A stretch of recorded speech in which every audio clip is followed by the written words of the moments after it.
Hello hi welcome back to gold channel. நாளை November 28 தங்கம் மற்றும் வெள்ளியோட விலை நிலவரம் எப்படி இருப்பதற்கான வாய்ப்புகள் இருக்குது, விலை அதிகரிக்க வாய்ப்புகளா இல்லை விலை குறைய வாய்ப்புகளா அப்படிங்கிறத பற்றி இந்த வீடியோவில் டீட்டெயிலாக பார்த்துடலாம்.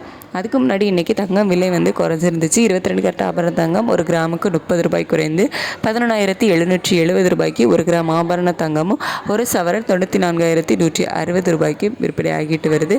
வெள்ளியோட விலை 4 ரூபாய் அதிகரித்து ஒரு கிராம் வெள்ளி 180 ரூபாய்க்கு விற்பனை ஆகிட்டு வருது. இப்படிப்பட்ட சூழ்நிலை இப்போதே இரவு நிலவரம் எப்படி இருக்குது அப்படின்னு பார்த்தீங்கன்னா, சர்வதேச அளவில் தங்கத்தோட விலையில் ஒரு சின்ன ஏற்றம் தான் இருக்குது. ஆனால் US டாலருக்கு நிகரான இந்திய ரூபாயோட மதிப்பு நமக்கு கிட்டத்தட்ட ஒரு 15 பைசா கிட்ட வீக் ஆகிருக்கு.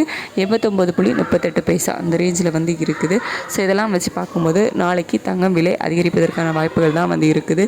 எவ்வளோ ரூபாய் வரைக்கும் அதிகரிப்பதற்கான வாய்ப்புகள் இருக்குது அப்படின்னா, இப்போதைய நிலவரப்படி ஒரு 30 ரூபாயிலிருந்து ஒரு 70 ரூபாய் வரைக்குமே விலை அதிகரிப்பதற்கான வாய்ப்புகள் தான் இருக்குது. அதுக்கடுத்து வெள்ளியோட விலையுமே சர்வதேச அளவில் ஒரு சின்ன ஏற்றம் இருக்குது.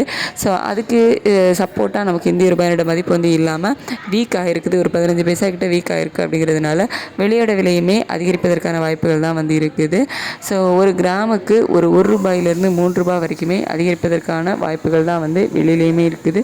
ஸோ தங்கம் மற்றும் வெள்ளி இரண்டுமே விலை அதிகரிப்பதற்கான வாய்ப்புகள் தான் இப்போதைய நிலவரப்படி இருக்குது. நாளைக்கு காலையில் ரேட்டு ஃபிக்ஸ் ஆகிறதுக்கு இடைப்பட்ட நேரம் நமக்கு நிறையவே இருக்குது. அதில் அப் அண்ட் டவுன் மாறுவதற்கான வாய்ப்புகள் இருக்கலாம். ஸோ நம்ம வெயிட் பண்ணி பார்க்கலாம். காலையில் நிலவரம் எப்படி இருக்குது அப்படிங்கிறத பார்த்துட்டு நான் உங்களுக்கு காலையில் உள்ள வீடியோவில் அப்டேட் பண்ணுறேன்.